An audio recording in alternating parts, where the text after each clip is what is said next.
नमस्कार दोस्तों, मेरा नाम है सी गुलशन कुमार और आप सबका स्वागत है हमारे चैनल में जिसका नाम है सट्टा है शेयर बाजार। आज का हमारा कंटिन्यूइंग टॉपिक है, कंटिन्यूइंग सेशन है। लास्ट सेशन में हमने डिस्कस किया था डिफरेंट टर्म्स जो मार्केट में यूज करते हैं हम। आज भी हम उन्हीं टर्म्स को कंटिन्यू करेंगे। कुछ टर्म्स रह गई थी, उनको आज और डिस्कस कर लेते हैं। तो चलिए आगे बढ़ते हैं। तो आज की हमारी पहली टर्म है CAGR। CAGR के बारे में आप लोगों ने काफी सुना होगा, CAGR, लेकिन होता क्या है? इसकी फुल फॉर्म होती है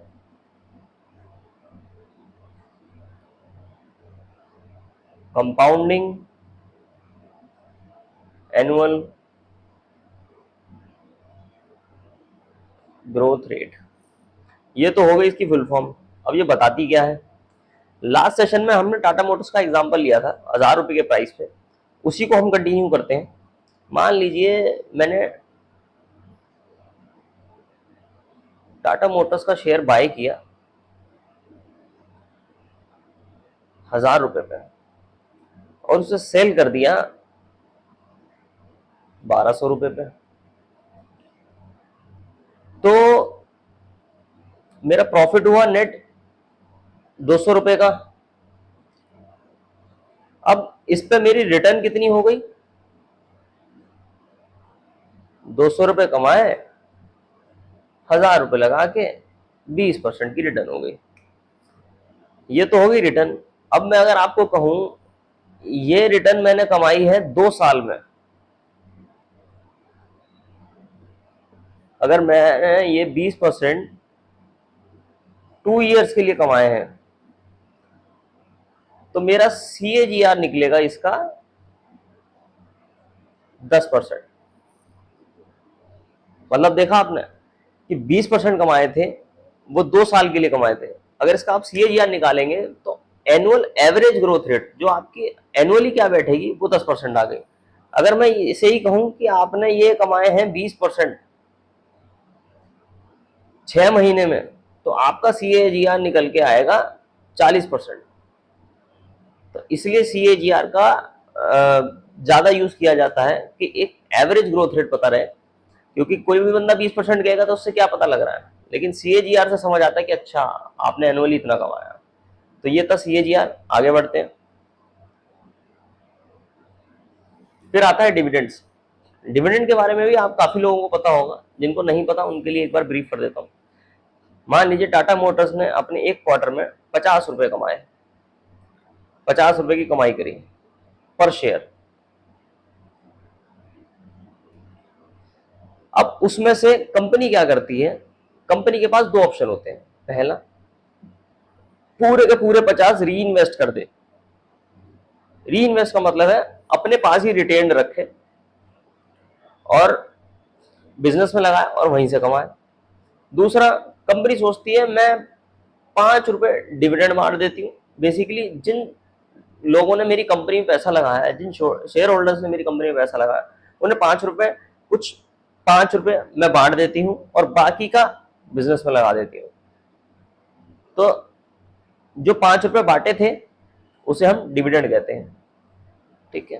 तो जो भी पैसा कंपनी डिस्ट्रीब्यूट करती है अपने शेयर होल्डर्स को अपनी क्वार्टर की अर्निंग्स के बाद, उसे हम डिविडेंड कहते हैं। तो ये हो गया डिविडेंड। आगे बढ़ते हैं। लिमिट, मार्केट प्राइस और स्टॉप लॉस। ये जनरली ये टर्म्स आपने जब आप अपने डीमैट अकाउंट खोलेंगे और वहां पर आप कोई भी ऑर्डर प्लेस करने जाएंगे तब आपको मिलेंगी। लिमिट, मार्केट प्राइस और स्टॉप लॉस। देखिए, मान लीजिए मेरे को टाटा मोटर्स का शेयर बाय करना है।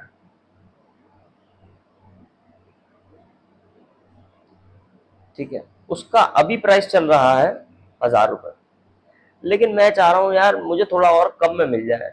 तो मैं जब ऑर्डर प्लेस करूंगा तो वहां पे एक लिमिट ऑर्डर लगाऊंगा कि मुझे 998 का मिल जाए, 997 का मिल जाए, जो भी मेरी लिमिट लगेगी, कि जो भी मुझे लगता है कि ये एक मेरे लिए रीजनेबल रेट है, तो इस रेट पे मुझे ये प्राइस मिल जाए तो मुझे लिए सफिशिएंट है और एक आध रुपए बच जाएंगे। तो ये होती है लिमिट। फिर आता है मार्केट प्राइस। मार्केट प्राइस होता है कि भाई मैं कोई लिमिट विमिट नहीं लगा रहा, जिस रेट पे मिल रहा है उस रेट पे मैं खरीद के इसे निकलना चाहता हूँ। तो होता क्या है, 1000 रुपए का अगर प्राइस चल रहा है, मैंने जैसे ही मार्केट प्राइस ऑप्ट किया अगर उस टाइम पे वो 1001 का हो गया तो भी मुझे मिल जाएगा, 1002 का हो गया तो भी मुझे मिल जाएगा, 1000 का ही रहा तो मिल ही जाएगा। और 999 का हुआ, 998 का हुआ, तो जो उस पर्टिकुलर टाइम पे रेट चल रहा होगा वो मुझे मिल जाएगा। फिर आता है स्टॉप लॉस। स्टॉप लॉस क्या होता है?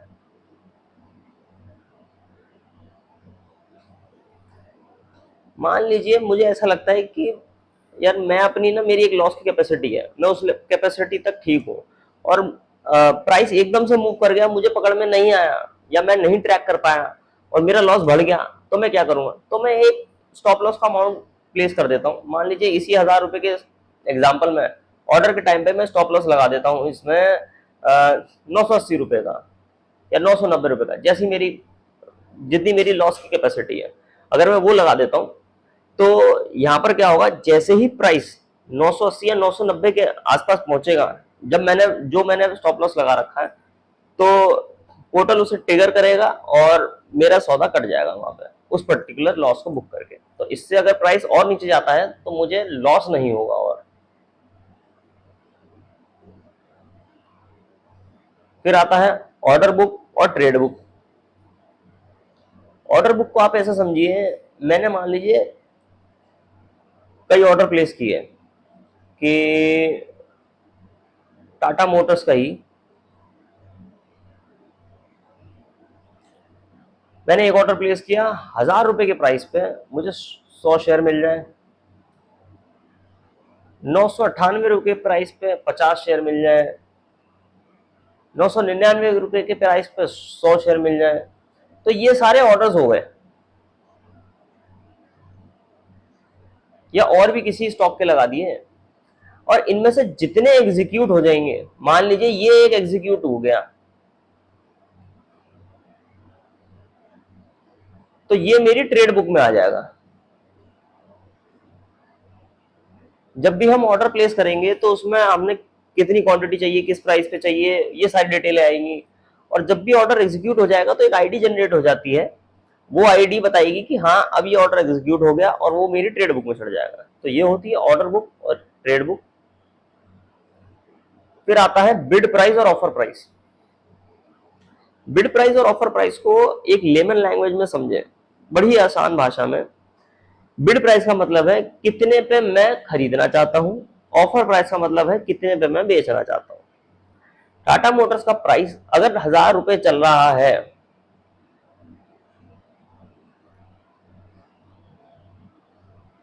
तो उसको खरीदने वालों की अलग बिड लगी होगी, 999 पे भी होंगे, 998 पे भी होंगे, 1000 रुपए पे भी होंगे। और उसको बेचने वालों की अलग लिमिट होगी कि वो बेचने के लिए 1002 पे रेडी होंगे, 1003 पे होंगे, कुछ 1000 पे भी होंगे। तो जिसकी जैसे जैसे मैचिंग होती चली जाएगी, वैसे वैसे ट्रेड एग्जीक्यूट होती चली जाएगी। तो ये होता है बिड प्राइस और ऑफर प्राइस। बिड प्राइस में हम कितने पे खरीदना चाहते हैं, और ऑफर प्राइस में हम कितने पे बेचना चाहते हैं। फिर आता है हमारा T+1। ये होता है, टी रेफर करता है trade debt plus 1 day extra. इसको आप ऐसे समझिए, अगर मैंने आज एक स्टॉक डिलीवरी के लिए लिया, डिलीवरी का मतलब है इन्वेस्टमेंट पर्पज से लिया, या एक दिन से ज्यादा टाइम के लिए लिया, तो होगा क्या, आज मैंने ट्रेड एग्जीक्यूट करी, मेरे डीमेट अकाउंट से पैसे कट गए। अब मेरा ब्रोकर पैसे डेबिट करने के बाद एनएसडीएल को भेज देगा जी ये पैसे डेबिट हो गए, और जिस पर्टिकुलर पार्टी से मेरी ट्रांजैक्शन क्रॉस हुई है, तो उसके पास पैसे चले जाएंगे। भाई मैंने बेचे हैं तो किसी, मैंने खरीदे हैं तो किसी ने बेचे भी होंगे। तो जब मैंने खरीदे हैं, मेरे पास से पैसे गए, तो जिसने बेचे थे उसके अकाउंट में वो पैसे क्रेडिट हो जाएंगे। तो इस दिन तो ये ट्रांजैक्शन हो जाएगी। अगले दिन एनएसडीएल क्या करेगा कि उस पर्टिकुलर पार्टी ने जिसने वो शेयर बेचे हैं उसके नाम से हटा के मेरे नाम में वो शेयर मेरे डीमेट अकाउंट में क्रेडिट कर देगा।